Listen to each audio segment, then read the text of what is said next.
pilgrimage to Mecca in Saudi Arabia. In Sierra Leone, though, the occasion is overshadowed by a scandal in which over 100 people who planned to go on Hajj missed the pilgrimage. Umar Fofana reports from Freetown.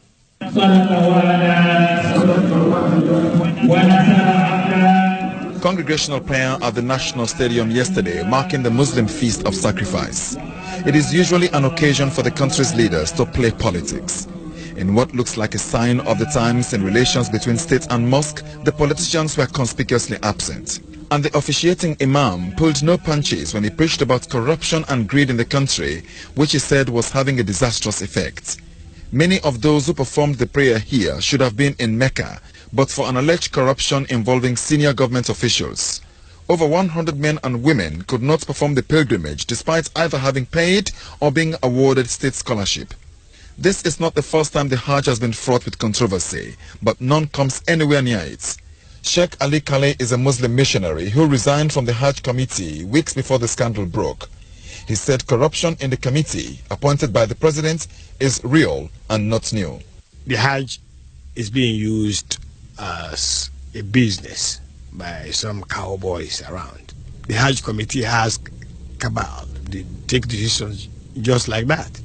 People are roaming the street, right? People who they took money from and they left them behind. They took some of them, without even a visa, so they were deported from Jeddah airport on arrival. They were given a scholarship, either a scholarship or they gave money to somebody who promised them to take them to Mecca. And it didn't happen. The president called them. They were disappointed too, because according to them, they were ill-treated. Just talking to them from the veranda of the State House while they are parked outside, sitting on the ground. So now they have double disappointment. We are paying for no Hajj. This man told the local radio Democracy that he had paid thousands of dollars to perform the Hajj. In the end, his name was not on the register. Despite spending several nights at the airport, sleeping rough on the floor, he could not make it. When the plane landed, I walked up to the organizers who told me to wait, he narrated. They gave me a false passport to board the plane. When I protested, they said it would all be fine. When we transited in Kenya, they rejected me and detained me without food or water before I was deported. I felt like a madman, he went on, testily. They can't hold me now, Saudi Arabia. They're not with me. Mohammed Ali Toure was taken all the way to Saudi Arabia but was turned away because the authorities in Freetown had not arranged for a proper visa for him. President Anas Koroma has sacked 3 members of the Hajj committee, including a government minister, and ordered their immediate return home. The Anti-Corruption Commission has waded into the scandal, raiding the office of the president and that of the vice president, who is in charge of the pilgrimage. Adi Macaulay is the anti-corruption chief.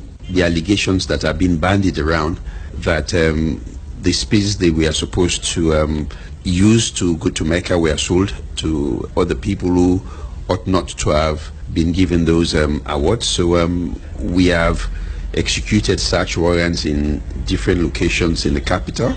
Are you surprised at this, not least because it involves people who are supposed to be men of God? I am surprised that such was done in religion, but basically corruption in any form should not be tolerated.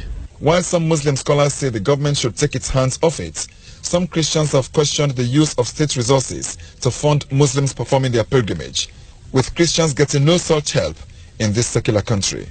Umar Fofana there in Freetown, Sierra Leone, and that brings us to the end of Focus on Africa for tonight. We are back same time, 19 hours GMT tomorrow.